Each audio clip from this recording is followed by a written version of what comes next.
السلام علیکم ورحمۃ اللہ وبرکاتہ۔ الحمد للہ رب العالمین، واشہد ان لا الہ الا اللہ وحدہ لا شریک لہ، واشہد ان محمدا عبدہ ورسولہ صلی اللہ تعالی علیہ وآلہ وسلم۔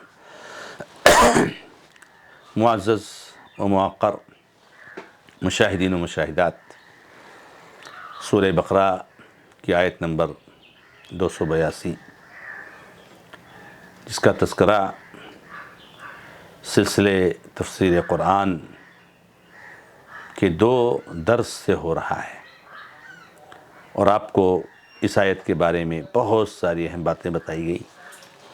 اب ہم یہاں پر پہنچے ہیں کہ اللہ تعالیٰ نے اس آیت مبارکہ میں جو قرض سے متعلق احکامات ذکر فرمائے ہیں وہ کیا ہیں، وہ توجیہات کیا ہیں؟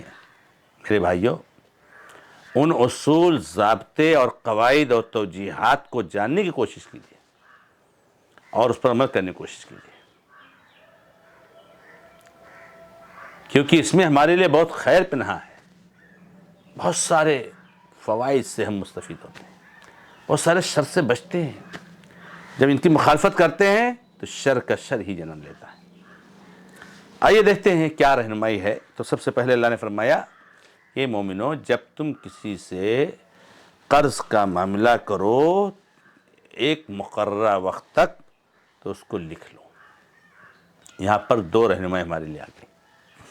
سب سے پہلا قاعدہ، سب سے پہلا ضابطہ قرض کے بارے میں جو اللہ نے یہاں ذکر فرمایا ہے کہ قرض متعین مدت کے لیے ہونا چاہیے۔ قرض کی واپسی کا وقت متعین ہونا چاہیے۔ کسی بھائی نے کسی سے قرض لیا تو صرف اتنا ہی نہیں ہونا چاہیے کہ مجھے آپ 20,000 روپیہ قرض دے دیجئے، بہت سخت ضرورت ہے، میں آپ کو واپس کر دوں گا۔ آپ نے 20,000 روپیہ اٹھا کر کے دے دیا کہ بھائی یہ لیجئے، قرضہ ہے، ٹھیک ہے، آپ کو واپس کر دیجئے۔ کب واپس کرنا؟ کوئی بات نہیں، تعین ہونی چاہیے۔ اسی لیے کتنے جھگڑے اس لیے کھڑے ہوتے ہیں کہ قرضدار کہتا ہے کہ اتنے دن ہو گئے اور ہم سے قرضہ لیے تھے، واپس ہی نہیں کرتے، اور قرض لینے والا کہتا ہے کہ ہمارا آپس میں کوئی قرض کی واپسی کی بات نہیں طے ہوئی تھی، اس لیے میں نہیں ابھی واپس کر پایا۔ اس لیے جب آپ قرض لیں تو یہاں تعین ہونی چاہیے، 1 دن کے لیے، مہینے کے لیے، 6 مہینے کے لیے، سال بھر کے لیے، 2 سال کے لیے، 10 سال کے لیے، 20 سال کے لیے، جو بھی مرضی ہے آپ تعین کر لیجیے۔ قرض دینے والا دیکھ لے کہ وہ کہاں تک قرض دے سکتا ہے، کتنے دنوں کے لیے قرض دے سکتا ہے، اور اس میں قرض کے وقت کی تعین میں قرض دینے والے کا ہی اہم دخل ہے۔ اس لیے کہ وہ قرض دے رہا ہے نا، تو اب وہ سمجھ رہا ہے کہ مجھے ان پیسوں کی ضرورت کب ہے، تو وہ جو وقت دے گا وہی اصل ہے، اور وہی قرض لینے والے کو ماننا پڑے گا۔ اگر قرض لینے والا اس وقت پر نہیں تیار ہے، کسی اور سے قرض مانگے، کسی اور کے پاس جائے۔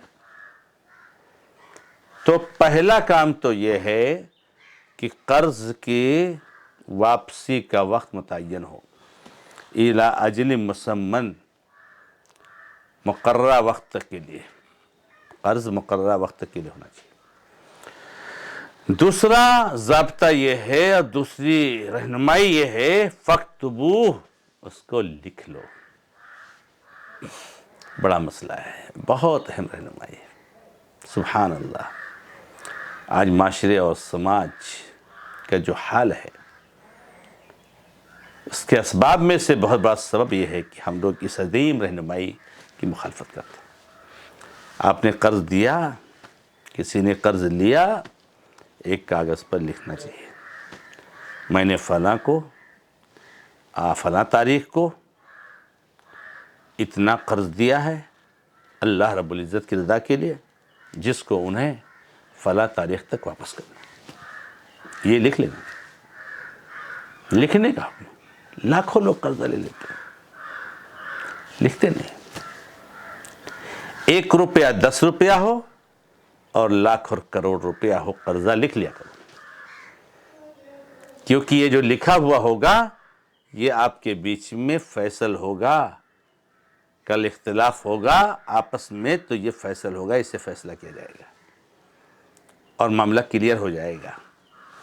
تو دوسری رہنمائی ہے کہ اس کو لکھ لے۔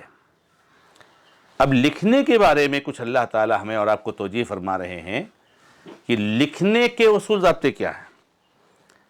تو اس میں سے پہلا تو یہ ہے کہ اللہ نے کہا چاہیے کہ ان کے بیچ میں جو معاملہ طے ہو اس کو کوئی کاتب یعنی لکھنے والا عدل کے ساتھ لکھ دے۔ لکھنے کا ضابطہ یہ ہونا چاہیے کہ عدل کے ساتھ، سچائی کے ساتھ، حق انصاف کے ساتھ لکھنا چاہیے۔ جتنا قرض لیا ہے اتنا ہی لکھنا چاہیے،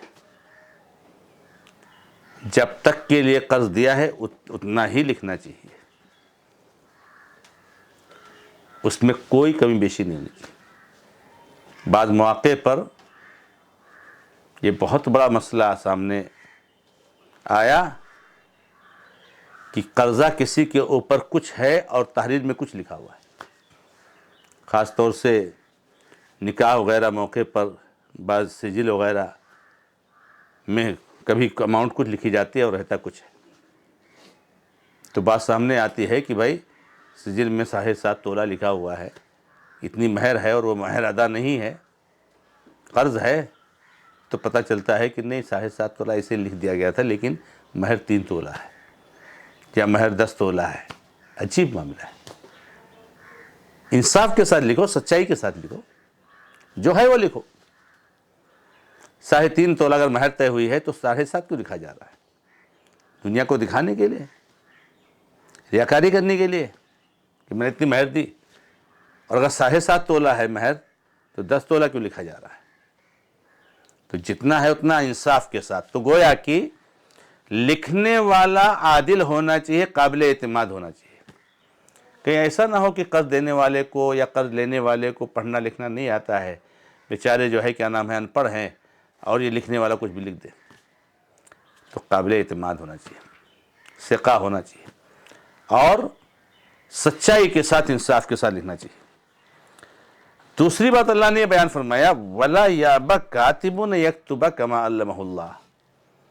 کسی بھی لکھنے والے کو انکار نہیں کرنا چاہیے کہ اللہ نے اس کو جو سکھایا ویسے لکھتا ہے۔ یعنی اللہ تعالیٰ تیسرے فریق کو، تیسرے مسلمان کو فرماتے ہیں کہ دیکھو اگر 2 لوگ قرض کا معاملہ کر رہے ہیں اور آپ ماشاءاللہ پڑھے لکھے آدمی ہو، وہ دونوں آپ سے کہتے ہیں بھائی ہمارے بیچ میں ایسا ایسا قرضہ طے ہوا ہے، ایسا ایسا معاملہ طے ہوا، آپ ذرا لکھ دیجئے۔ تو بولے نہیں ہمارے پاس وقت نہیں ہے، ہم نہیں لکھیں گے۔ نہیں، انکار نہیں کرنا چاہیے، اس لیے کہ یاد رکھنا قرض دینا جہاں بہت بڑا ثواب ہے وہاں لکھنے پر بھی آپ کو ثواب ملے گا۔ انہوں نے قرض دے کر ثواب کمایا تو آپ نے لکھ کر کے ثواب کمایا۔ آپ کا ایک بھی لمحہ ضائع نہیں جائے گا، مت سوچئے میں کیوں جاؤں۔ تو اللہ رب العزت نے آپ کو علم دیا ہے، آپ کو سکھایا ہے لکھنا اور پڑھنے کی صلاحیت دی ہے، تو آپ لکھنے سے انکار نہ کریں۔ یہ دوسرا ضابطہ۔ تیسرا ضابطہ کہ قرض کا جو معاملہ لکھائے گا یہ مقروض لکھائے گا۔ کتنا قرضہ ہے، کیا تفصیلات ہیں، یعنی لکھنے کا معاملہ اس کی پوری ذمہ داری مقروض پر ہے، زیادہ ذمہ داری مقروض پر۔ مقروض کو اس کا زیادہ اہتمام کرنا چاہیے۔ تو گویا کہ بھی مسئلہ ہو گیا کہ ایسا نہ ہو جائے کہ لکھنے کا معاملہ قرض دینے والے اور قرض لینے والے کے بیچ میں ایسے وہ لکھیں گے، وہ نہیں۔ جس نے قرضہ لیا ہے اس کو لکھنے کا اہتمام کرنا چاہیے، اس کا پہلا حق بنتا ہے۔ اس لیے کہا وَلْيُمْلِ لِلَّذِي عَلَيْهِ الْحَقُّ وَلْيَتَّقِ اللَّهَ رَبَّهُ، جس پر حق ہے اس کو املا کرانا چاہیے، لکھانا چاہیے۔ اور ایک بات اللہ نے بیان فرمایا وَلْيَتَّقِ اللَّهَ رَبَّهُ، اپنے رب سے ڈرتے رہنا چاہیے کہ قرض لینے والا جو لکھا رہا ہے اللہ سے ڈرے، سچائی سے لکھائے، صحیح بات لکھائے، درست بات لکھائے، تفصیلات کو صحیح طریقے سے لکھائے۔ اور اللہ نے کہا وَلَا يَبْخَسْ مِنْهُ شَيْئًا، کہ اس کے قرض کے حق میں سے کچھ بھی کم نہ چھوڑے، کچھ بھی کمی نہ چھوڑے، کتنا دیا ہے اتنے ہی لکھے، جتنے دن کے لیے دیا ہے اتنے دن لکھے، اس میں سے کوئی کمی نہ کرے۔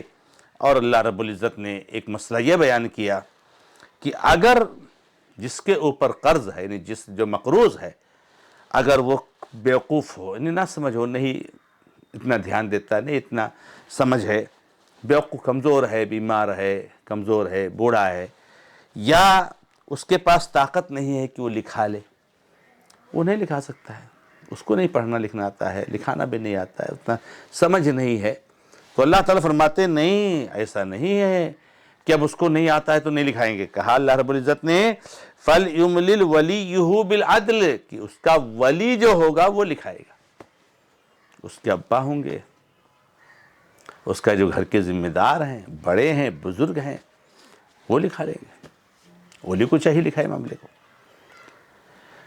تو اگر قرض لینے والا کسی طریقے سے نہیں لکھا سکتا ہے تو اس کے ولی کو لکھنے کا اہتمام کرنا چاہیے۔ یہ لکھنے کے بارے میں کچھ توجیحات ہیں، تو گویا کہ قرض کے بارے میں دو خاص توجیح آ گئی، ایک تو قرض کی واپسی کا وقت متعین ہونا چاہیے، دوسرے اس معاملے کو لکھنا چاہیے، اور کچھ باتیں اور اصول ضابطے ہیں جن کو اگلے درس میں ہم پڑھیں گے۔ رب العالمین سے دعا ہے کہ اللہ تعالی ہمیں اور آپ کو ان کو پابندی کے ساتھ نافذ کرنے کی توفیق عطا فرمائے۔ هذا ما عندي اللہ تعالی عالم، الحمد للہ رب العالمین، وصلی اللہ علی محمد وسلم تسلیما کثیرا۔ السلام علیکم ورحمۃ اللہ وبرکاتہ۔